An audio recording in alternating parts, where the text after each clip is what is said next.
Okay. There is no decision that we can make that doesn't come with some sort of balance or sacrifice. This is a quote said by Sinek. I was sitting with my grandmother one day as she was telling me the story between her and my grandfather. She told me that their marriage wasn't approved by her mother at all, as he was from another city, and in that time and age, the woman had to go along to where the men lived. Yet my grandmother insisted, and not only did she go and get married with my grandfather, she also moved all the way to Beijing, where they made a life and had 2 children.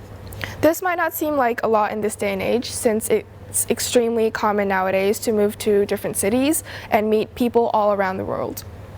Yet bear in mind that in her time, this was considered a disgrace to the family, and it was selfish and inconsiderate. Yet she still stuck with her decision. Where am I going with this?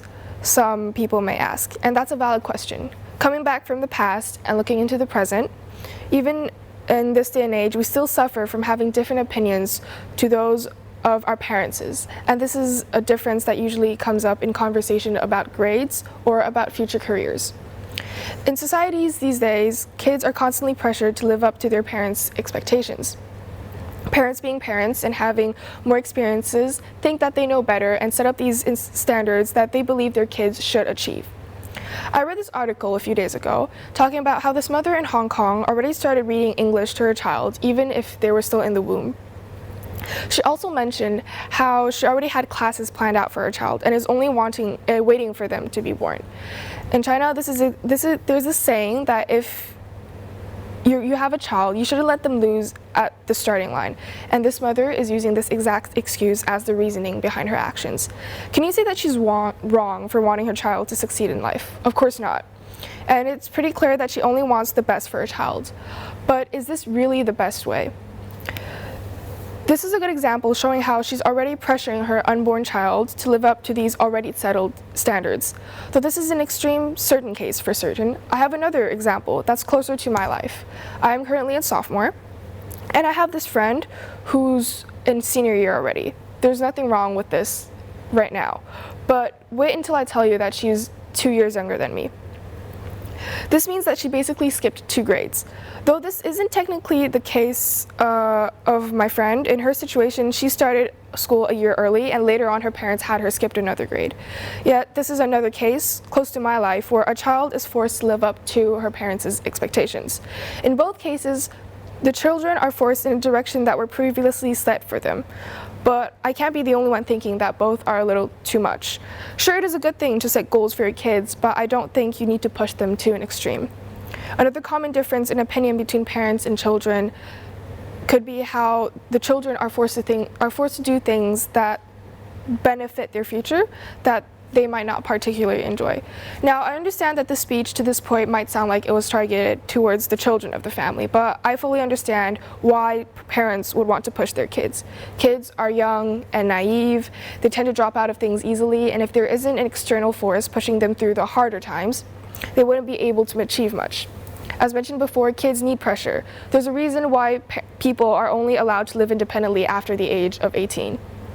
But the question is whether or not they need it. It's more of how much they need it. And this is where I believe there needs to be a balance that is achieved, where the parent and the children have to find the sweet spot within their relationship. Now you may be asking, who am I to say all this? I'm a sophomore and I'm standing in a children's perspective. But I would like to say that I have achieved this balance with my parents. As a speaker, I feel like I should set an example. Rather than talk the talk, I should walk the walk, and I did. In the past, every time I got a bad grade, I was afraid to go home, afraid to face the consequences that might come with this bad grade. Many times I had the idea of not even going home or just crashing at a friend's house. But I never thought that that would be a problem until I heard a conversation between my friends of how their parents encouraged them to face the failures. Home was a place that I thought had my back no matter what. It was a place that I thought I could fall back no matter what happened. Yet at that time, it didn't seem like so anymore. To me, it seemed like the last place that I wanted to go. Until one day, I got another bad grade. I went to tell my parents, and for some reason, they didn't start yelling at me, but instead, they told me that failure isn't the scariest thing. What is the actual scariest thing is that you don't face your failures, that you don't stand up from it. And I believe that at that moment, a balance has been achieved. They didn't yell at me anymore. They still punished me, yet it feels much better as the children. And I feel like a lot of pressure has been taken off my shoulders. I keep talking about the problem, and I would like to end this speech providing solutions. I think to solve this problem, communication is key. How many kids actually took the time to sit down with their parents and talk about how they felt? And how many parents actually took the time to sit their kids down and talk to them as an equal? Sure, kids might not know what they want, they might not know what's good for them and what's not, but parents, it is your job to guide them. Find that balance point, and if things keep getting messier, you could get a third party involved. That's on neither person's side, such as a counselor. They will be able to help a lot. Parents don't always look down on their children. Try to sit down and just listen. No comments, no lectures, just listen.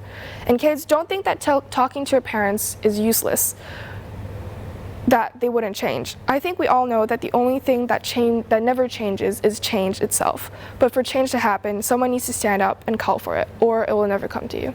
Thank you.